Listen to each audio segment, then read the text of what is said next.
and you hate private property ownership.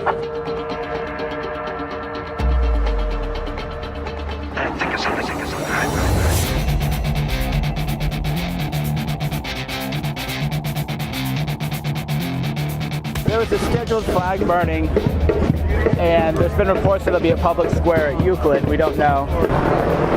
All right, here we go.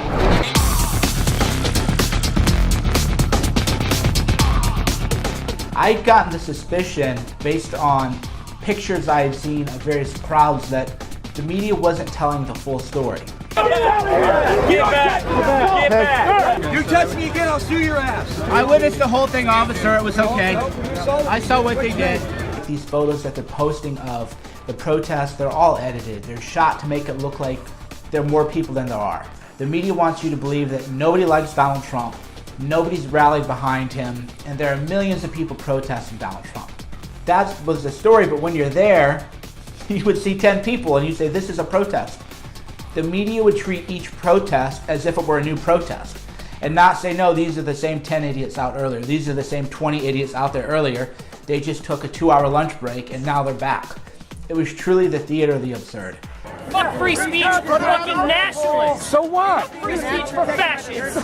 Why are you even talking? You don't because I have a right to free speech. But why? I think far too often people get stuck into their presumptions or opinions and don't want to have an open dialogue. And I think that's something that this country seriously needs. So what I did was I used journalism. I did real journalism. There's an app called Periscope which allows you to live stream events as they happen. I just ran the Periscope app. Alex Jones is in the media scrum trolling like 5 protesters, right? So I just kind of want to give you guys a sense of how quiet it's been.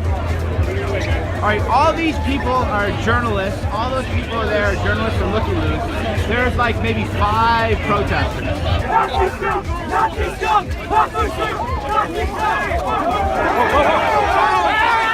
All right, moving. I'm moving. I just witnessed Alex Jones of InfoWars be attacked by left-wing activists. And it really started to wake people up. A lot of people who actually maybe had a different conception of me or had a bias against me thought, wow, I'm gonna watch Mike's stuff anyway because he's the only one telling the truth. Alex Jones was walking with the megaphone, calling them globalists, speaking out against Hillary, and he approached the group, but he was very peaceful, no disrespect at all, and the ferals, the left-wingers, the social justice warriors, stormed down, attacked him. I was right in the middle. If you watch the Periscope, you see it just start to shake, right? Because I was in the mix. The police come in to restore order. They were grabbing us, shoving us out of the way. If the media says that was brutality, that's a lie. My glasses were actually knocked off. I was almost on the ground because they said back away. They had to get in to break the fight up. And any media reports about police brutality at this event at Public Square at the RNC and CLE are complete, total lies. I don't edit, I don't play gotcha, I don't play checkmate. I don't care who you support. You can be for Bernie, you can be for Hillary, you can be for Trump, you can be for Ted Cruz, you can be for Gary Johnson. That isn't my point. I want to bring back real journalism to the people.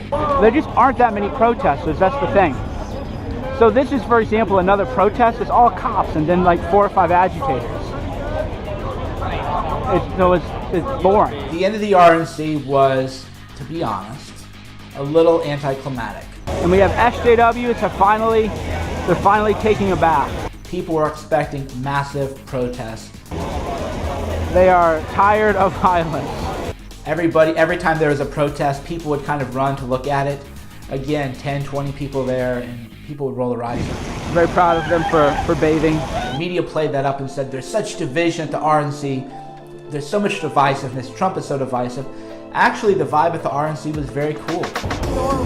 There's Cassandra. How you doing, Cassandra? I got recognized many times by people who were pro-Trump supporters. Yeah. I'm a big fan. Oh, thank you. People who weren't. Hey, Cernovich!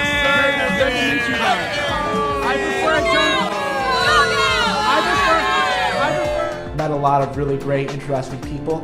People did have a lot of fun. There was a lot of good energy. But I don't want to say that we were disappointed, but I was disappointed. I expected more action. So disappointed by these protests. Yeah, I know. I'm going to have to go to DNC.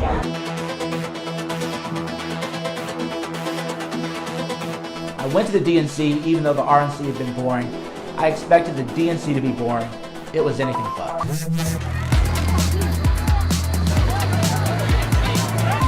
that fucking white capitalist shit the fuck down. Oh shit! Oh shit! She's on fire! Fucking hands off! Wow! Get your fucking hands off! The DNC was complete and total pandemonium. There were real protests. There were real protesters. To give you kind of like a better vantage. So at the DNC, you can find footage of me walking with the Bernie protester march. All right, so we're at the very front of the line now. There's a look at the protest. Good turnout. And it was an amazing experience for a number of reasons. One is, I saw this big, huge group of people marching and I go, wow, this is a real protest. You can smell a lot of weed, that's for sure. As we're walking with the one protesters, 1,200 people or so, I see a huge police barricade and I go, there's a huge police barricade ahead, you can't really see it yet. Uh-oh, is this gonna be a big clash with the police? So what do you think is gonna happen once we get up to that barricade? Is that sort of... I thought that was the first march that went through. Oh, is that what it is? Yeah. Okay. Yeah, they got a little head start on us. Okay. So we weren't actually marching to a police barricade, we were marching to the partition between the second protest. So as we marched, there is another large group of Bernie protesters, maybe another 1,500 people. That's a whole different one. Okay, that's one. That's another one. That's two. I'm like a kid in a candy store. I was so bored at the RNC because there weren't any protests, and now I'm like, there are protests everywhere. And people were marching from City Hall in Philadelphia to Franklin Delano Roosevelt Park. There's a lot of people here. We're just people everywhere. The RNC, there was 120 protesters in total. When you went to a protest, it was just all cops and media and everybody else. You can't even walk through these, and there's still a march going on. This isn't even like the march. This is just one part over by the convention center, right? Everywhere you look, check this shit out. The first day I counted between 5,000 people. Some estimates put it at 10,000 people. All right, 360. Right? That's everywhere, okay? Everywhere. And you know what I didn't see? In life, a lot of times it's what you don't see. Media wasn't there. Well, here we are. Okay? There's not even one journalist here, except for me. I couldn't believe it. CNN, NBC, MSNBC, no journalistic outlet was there covering this massive protest at the DNC. Meanwhile, when 10 people would show up at the RNC, you would have 100 journalists and photographers there. So the delegates are taking the walk of shame. The delegates behind the wall, while the huddle mass is protest. At the RNC, the protesters could go walk right up to the people. At the DNC, there were walls and barricades everywhere. What are they afraid of? Yeah, what are they afraid of, right? It's like, we're the criminals, but not her. Yeah. So at one point, the protesters, they either breached the wall or tore down the wall, or the police had to come through the wall. There are multiple flag burnings. Burn that shit down! Burn it! So there was like drama where some people didn't want the flag to be burned, some people did. There was some shoving going on. Get your fucking hands off! Wow. Get your fucking hands off! The media wanted to say the Democratic National Convention was united, the RNC was divided. So right here, this guy's pro-Hillary, media everywhere. There's pro-Bernie. Remember that the DNC leaks had happened.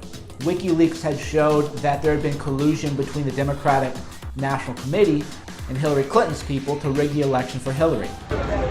Pro-Bernie, pro-Hillary, right here, folks, in real time. Propaganda media, right here. It is like living in 1984 or like living in the Soviet Union. The media just pretends that these people don't even exist. If you are standing against this party, you are standing with Donald Trump. You say that? Enough. Where are the cameras? Why won't the media cover her? Why is the media being a stooge for Hillary? They erased them from history. I was surprised by that. This is WikiLeaks in action. The media is only covering the pro-Hillary side right here. Cameras everywhere. Where are the cameras on the pro-Bernie people? You have to really wonder who funds the media and why. They don't want to talk to you. Yeah, They're only going to talk to the Hillary people. Close their ears like they have from right the very here. beginning of these WikiLeaks primaries. right here. It's time to start holding the media accountable and asking them why they're not telling the true story. That's what, now the media's talking to her. You know that a lot of Bernie supporters actually... All right, the media's actually going to talk to her now. Good. I'm glad that I was able to get a voice out for the people, because that's what I do. I want fair media. I'm tired of this propaganda. Tired of propaganda. Doesn't matter who you support. Media propaganda has to be called out. That's real power to the people, right? I'm Mike Cernovich from DangerandPlay.com, Guerrilla Mindset, and you can find me on Twitter also.